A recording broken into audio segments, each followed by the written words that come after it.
우리 가족을 노리는 여름철 재난사고 19, 18위 공개합니다. 침묵 속의 죽음, 침대 위의 익사. 2017년 6월 텍사스의 한 워터파크를 찾은 프란치스코 가족.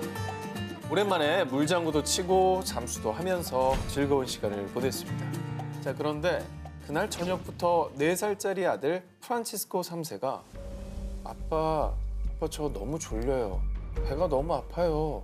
이렇게 유난히 피곤해하더니 갑자기 음식물을 개워내고 설사까지 했는데요. 왜? 자, 그래서 엄마는 혹시 물놀이 때 먹은 햄버거 때문인가라는 생각으로 급히 약을 먹이고 아이를 간호했고요. 그 덕분인지 아이는 다행히도 서서히 기력을 회복했다고 합니다. 그럼 그때 내가 병원에만 데려갔더라면. 왜? 아니 기력을 회복했다고 그러는데 뭔 일이 났어요?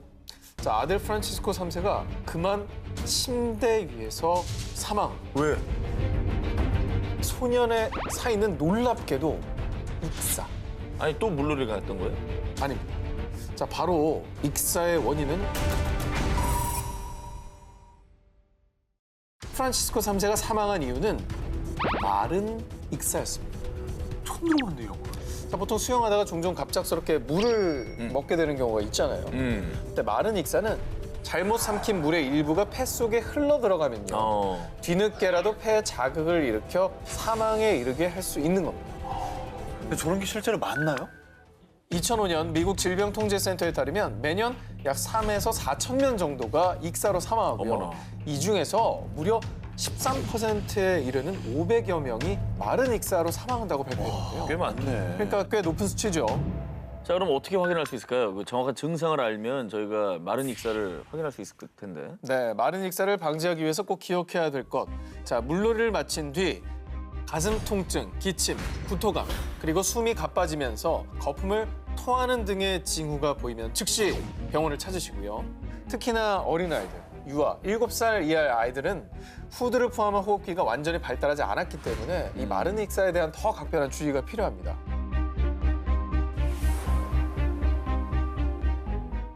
우리 가족을 노리는 여름철 재난사고 19, 이번에 17위 공개합니다.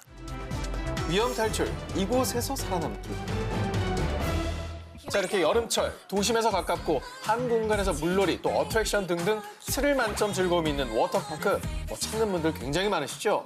자, 그런데 워터파크 곳곳에서 당신과 또 가족을 노리는 안전사고들이 도사리고 있습니다. 워터파크의 꽃 중에 꽃은 뭐다? 슬라이드. 그렇습니다. 스피드와 스릴감을 동시에 즐길 수 있는 워터 슬라이드입니다.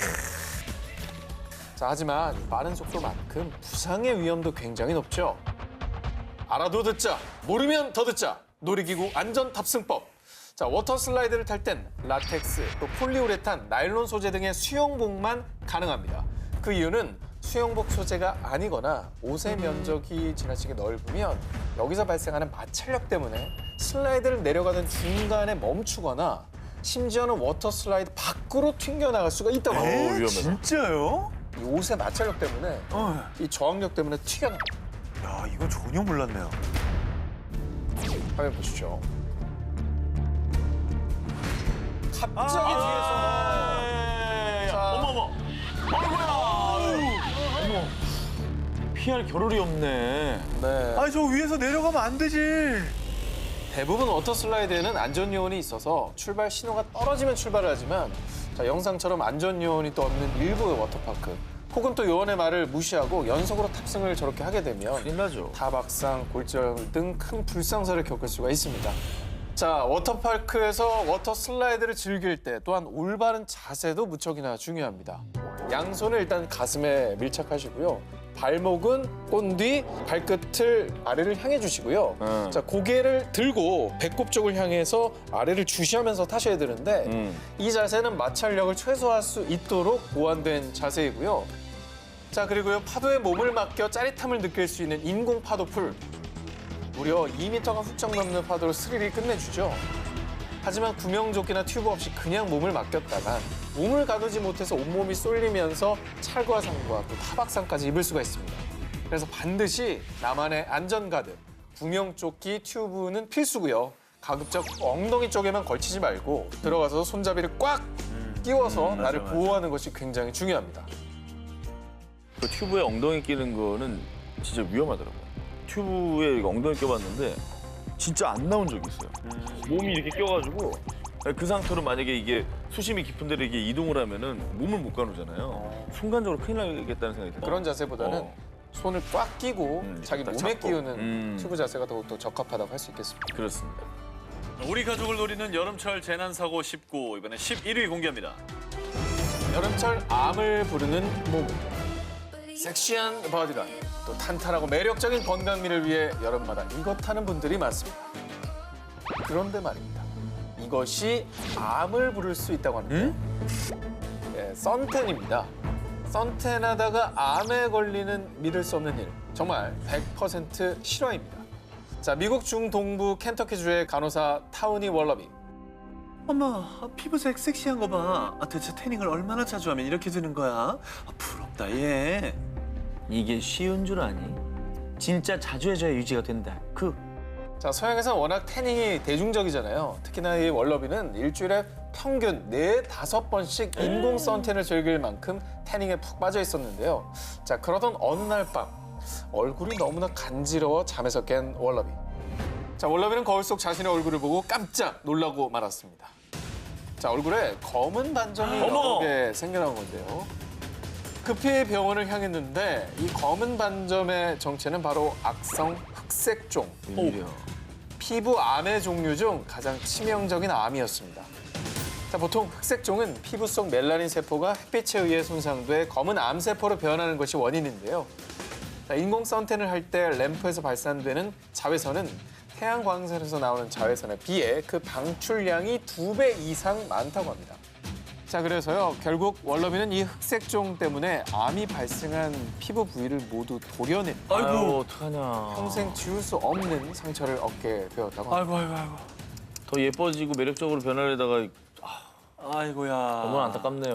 자, 그런데 제가 이 특종을 준비한 이유. 우리나라에서도 5년 동안 악성 흑색종이 33.4%나 증가. 각종 환경오염으로 오존층이 계속 파괴되면서 자외선 노출량도 급증. 자, 그러니까 이제 더 이상 우리나라도 악성 흑색종의 안전지대가 아니라는 겁니다. 너무 무섭네. 그러면 이제 선탠을 안 하면 되는 거 아닙니까? 뭐 그냥 아예 안 해버리면 되잖아요. 근데 그래도 뭐 하고 싶은 사람들은 하고 싶겠죠. 저 되게 좋아하는 사람들 많잖아요. 매력적이긴 해요, 구릿빛으로. 대안을 저희가 준비를 해봤습니다. 인공 선탠을 할 땐 이거 하나만 기억하시길 바랍니다. 1, 2, 3 법칙. 하루 10분씩, 일주일에 2회, 1년에 총 30회까지만 피부에 수분이 급격히 빠지지 않도록 하면서도 일광화상을 예방할 수 있게 한다고 합니다. 아까 오존층 파괴로 자외선 노출량이 증가한다고 했죠? 자연 태닝을 하는 분들도 주의할 점이 있습니다. 갑자기 몸 어딘가에 생겨난 점이 점점 커져가거나 점의 모양이 일정치 않고 울퉁불퉁할 때.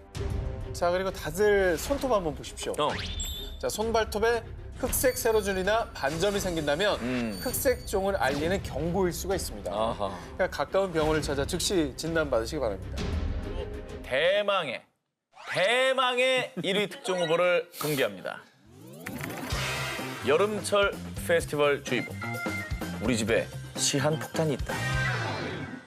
제 첫 번째 특종입니다. 지난 2017년 6월 라스베가스에서는 미국 최대 일렉트로닉 음악 축제가 열립니다. 라스베가스를 대표하는 축제답게 매년 최대 약 30만 명의 관객들이 찾아옵니다. 30대 남성 마이클 모스도 그중 한 명이었죠. 그야말로 올라이 광란의 밤을 보낸 그런데 다음 날 새벽 택시를 잡으려던 그는 갑자기 경련을 일으키며 훅 쓰러지고 말았습니다. 그리고 병원으로 긴급 후송된 지 단 4시간 만에 어머, 결국 안타깝게 사망. 아이고. 사인은 열사병이었습니다.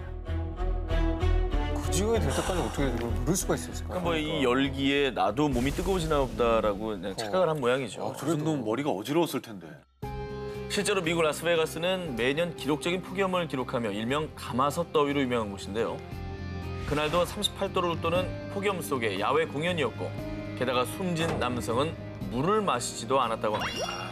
또 사고가 났을 때 현장이 북새통이라 구급차가 들어오는데도 많이 지체됐었다고 합니다. 자, 여러분 더위에 장사 없죠. 그래서 사고를 막기 위해서는 이거는 꼭 지켜주셔야 되겠습니다. 열사병의 천적은 바로 물. 갈증이 나지 않더라도 최소 1시간마다 2컵 정도의 물은 꼭 마셔주셔야 됩니다. 염분과 미네랄을 보충해주는 스포츠 음료도 물론 좋습니다. 그리고 갑자기 몸이 뜨거워지면서 근육통이나 경련, 또 의식도 가물가물해지는 열사병 전조 증상이 나타나면요. 일단은 시원한 곳으로 대피하시고요. 그래야지. 구조대원이 올 때까지 체온을 낮춰주는 게 제일 중요합니다. 그래서 얼굴이나 신체에 물을 뿌리거나 젖은 수건을 덮어 부채질이나 선풍기 바람을 이용해서 열을 빠르게 증발시켜 주시기 바랍니다. 우리 가족을 누리는 여름철 재난사고 19, 저 전 기자의 두 번째 1위 후보를 공개합니다. 푹푹 찌는 한여름, 살인적인 폭염이 위협해도 에어컨만 있으면 그 어떤 더위도 두렵지가 않죠. 그런데 이렇게 천하태평하게 에어컨을 쐬고 있을 때 우리 집에 있는 시한폭탄은 나도 모르게 작동 중일 수도 있습니다. 뭐죠? 집에 시한폭탄이 뭐가 있는 거죠? 불이 났습니다.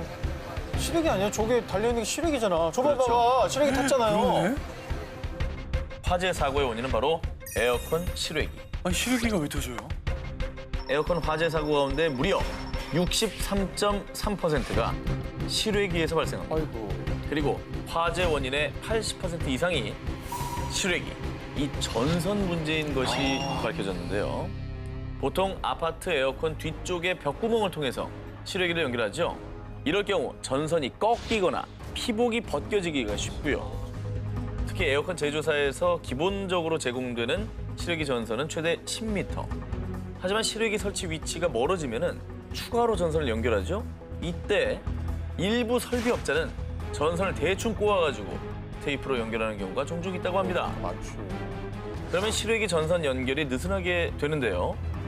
그렇게 되면 과부하가 생기고 그때 급 온도가 상승해 화재가 발생할 수 있는 거죠. 무섭다. 그렇죠? 자, 그러면 우리 집에 숨겨진 실외기 시한폭탄 제거법 나갑니다. 중요합니다. 여름이 됐다고 에어컨부터 바로 틀지 마시고요. 실외기 전선 상태를 확인합니다. 그리고 실외기 후면에 먼지나 이물질이 쌓여 있다면 빗자루 등으로 먼지를 슥슥 쓸어주고요. 그리고 바람이 통하는 망 부분은 소를 이용해서 먼지를 꼭 제거해 주시기 바랍니다.